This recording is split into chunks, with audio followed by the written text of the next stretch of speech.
Ghostlore is a quirky and fun ARPG, inspired by both Southeast Asian culture and retro titles. It has a charming pixel art style, great character customization, and much like the games that inspired it, Ghostlore isn't a live service. There aren't dailies, and the only multiplayer you're going to find is couch co-op with your friends, so you won't have to worry about an exhausting live service cycle. That said, there's a lot of room to customize your character. You choose a main class and 2 subclasses, which when combined provide a plethora of skills you can use to make a build that's right for you. The skills themselves are socketed in a sphere grid style system, which feels straight out of Final Fantasy. But this is just one of Ghostlore's multiple character progression systems. I'll get into the rest in just a little bit. Gameplay-wise, you begin by going through the game story, which should take a couple hours if you're fast, or a solid 10 if you're going really slowly. After that, you jump straight into the endgame, which consists of alternating between institution missions and going deeper in Hell Island. You can kind of think of the institution missions as maps from Path of Exile and Hell Island as rifts from Diablo. But I may be getting ahead of myself by just a little bit, so let's start at the beginning. You begin on an island that happens to be on fire and is full of evil spirits. But hey, you've got a weapon and it seems reasonably effective, so what do you have to lose? As you progress, you'll find more enemies, maybe level up a couple times, place your first skills and glyphs, and come across the Master Ghost Hunter, who himself has been trapped by a ghost, or at the very least a ghost summoner. So what I've learned so far is that summoner's greater than hunter. After you save him from this embarrassing predicament, your journey truly begins.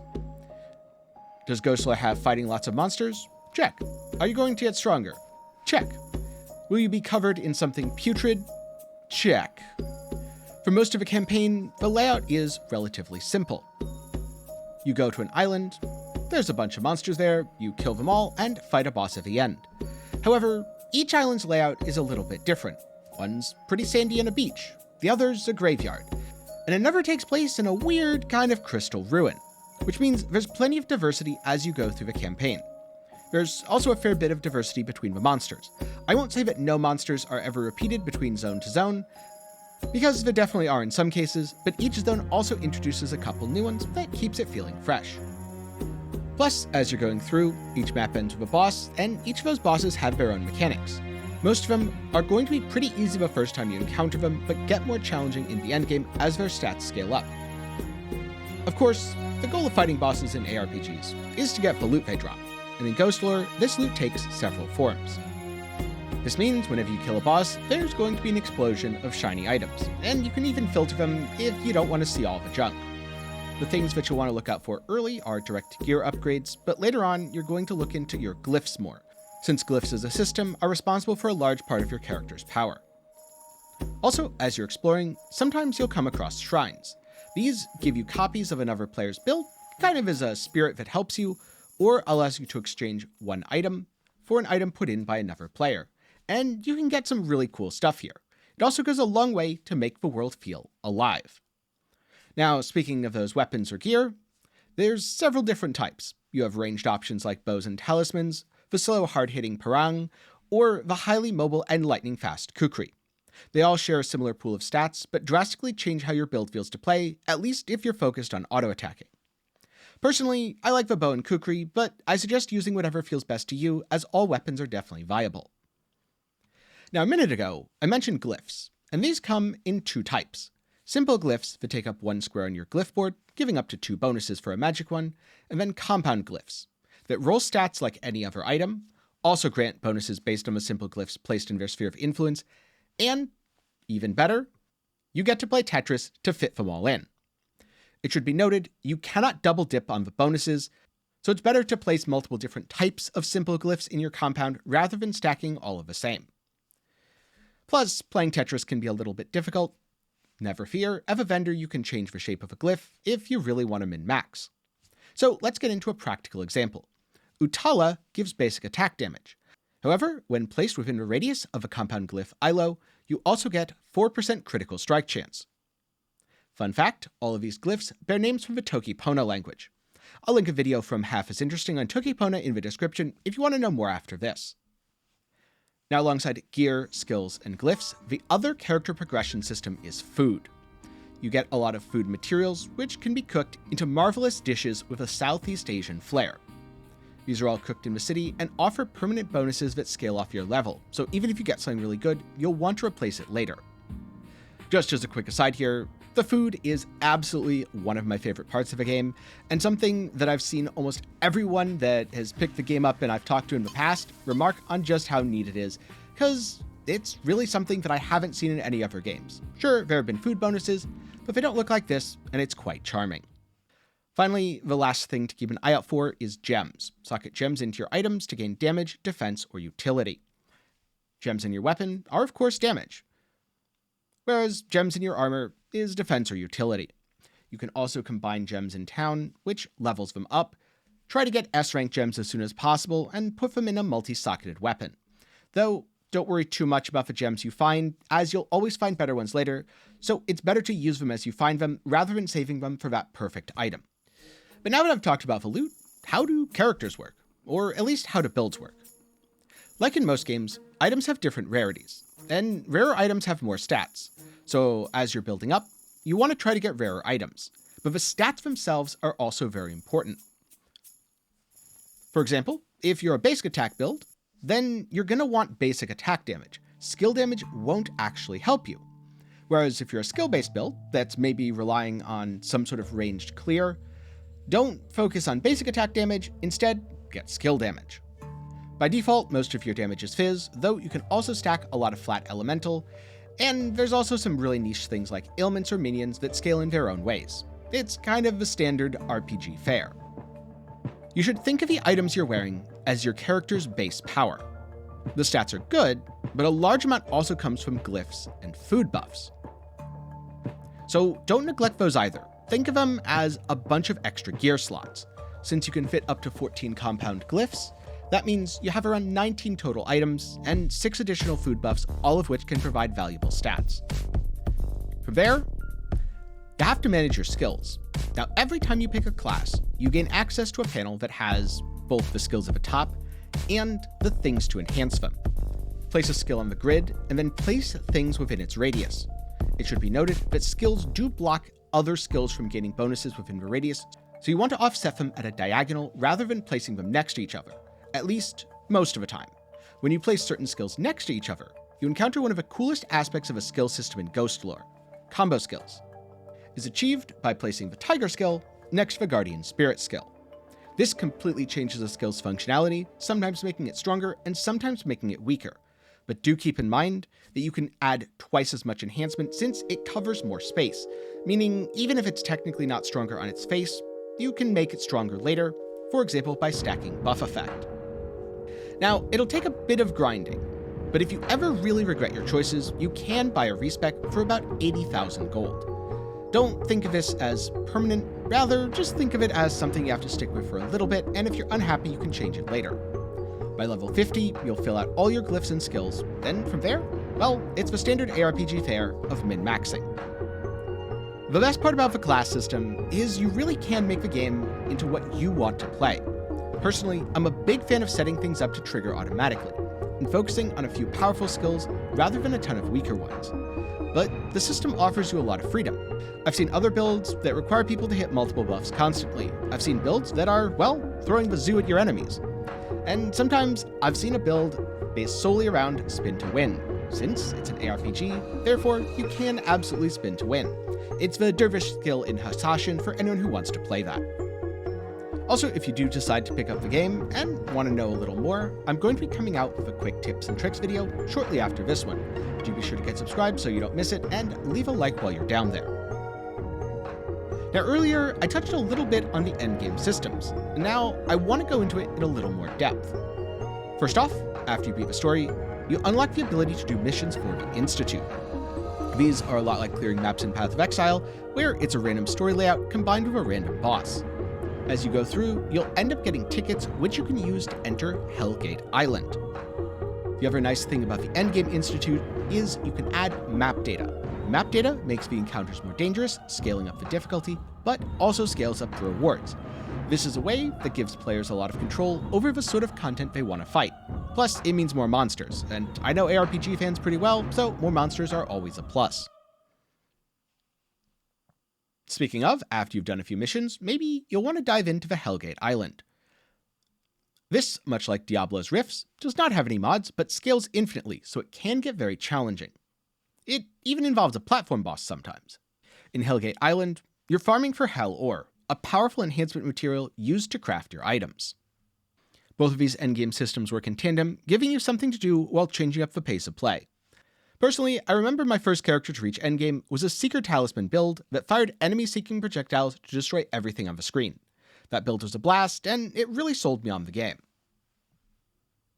But on the other hand, if you're not about blasting, and you just want to enjoy the game as it comes, take your time, sit back and relax, the art has a handcrafted feel, which immerses you into the game from the very start. Plus, the music provides a nice background without ever being too obtrusive. This is definitely the sort of title where you can play a while and listen.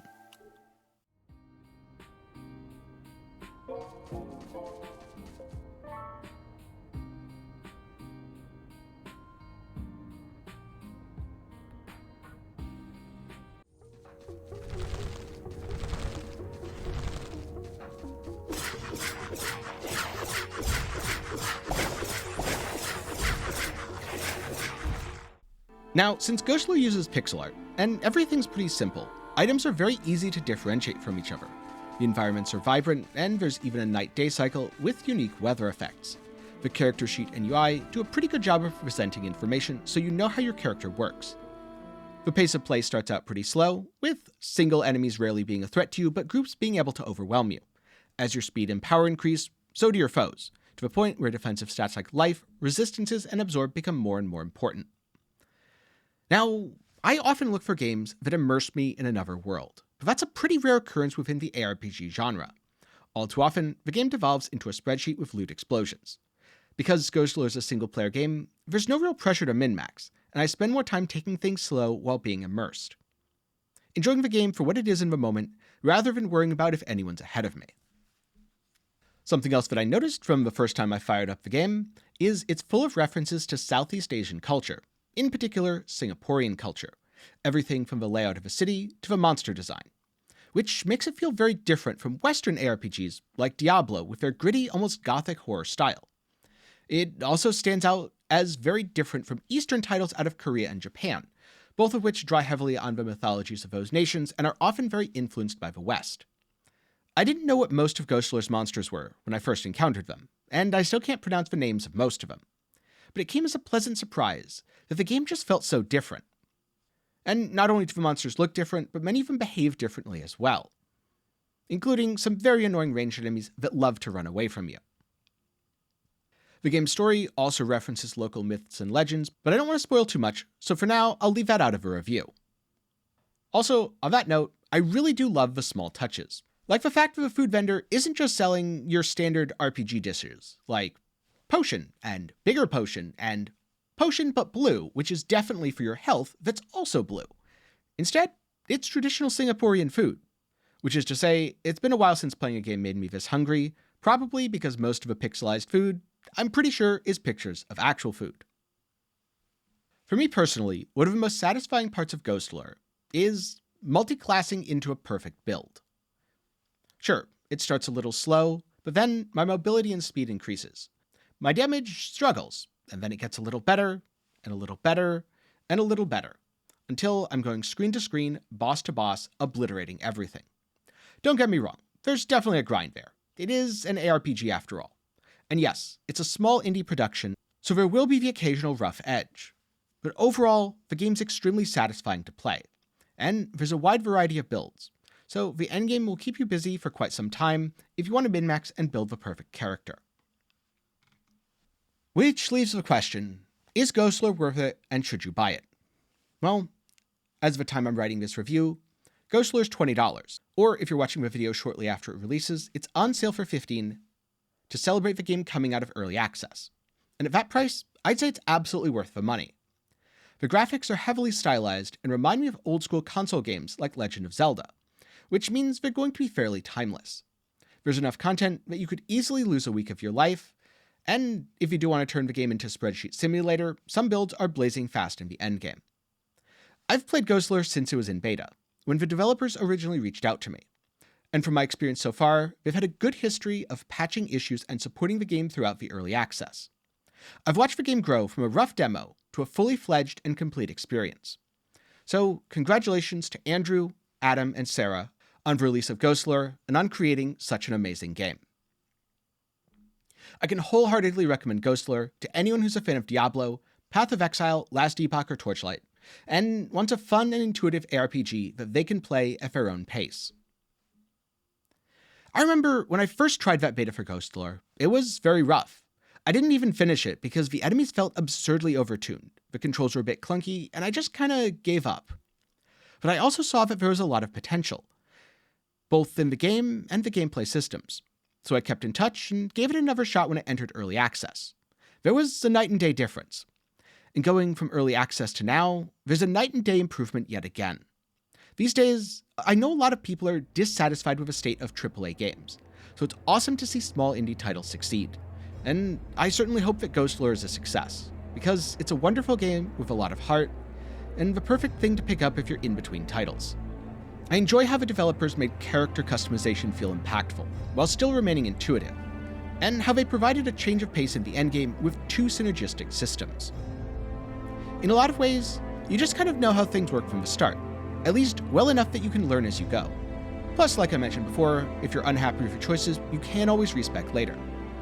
The music's charming, the world's immersive, and it's steeped in a deep love for Southeast Asian culture. So I can't think of any other ARPGs that are quite like it. I'm glad I stuck with the game and played it after my initial experience, because this is a title that I can wholeheartedly recommend to any fans of a genre. But what do you think? Is Ghostlore a game for you? And what other indie ARPGs do you adore? Or indie games in general? Be sure to let me know down in the comments below. With that said, thank you for watching. I hope you enjoyed this review of Ghostlore, and let me know if you want to see more reviews spotlighting other indie titles. Before I go, a special thanks to my patrons and channel members for their continued support. For as low as $1 a month, you can help make videos just like this one possible. Links down in the description. If you want to see more Ghostlore content, do keep an eye out for my tips and tricks video, and if you end up picking up the game, be sure to write me a review sharing your thoughts. Especially for indie titles, reviews are invaluable to devs, both to help them gather feedback and also promote the game on Steam. And before I go, one last special thanks to Sarah for reaching out and introducing Ghostlore to me. It really has been a joy to play and watch the game grow as time went on. Thank you, and good luck with everything. And to anyone who's made it this far, thanks for watching, and I hope to see you again sometime soon.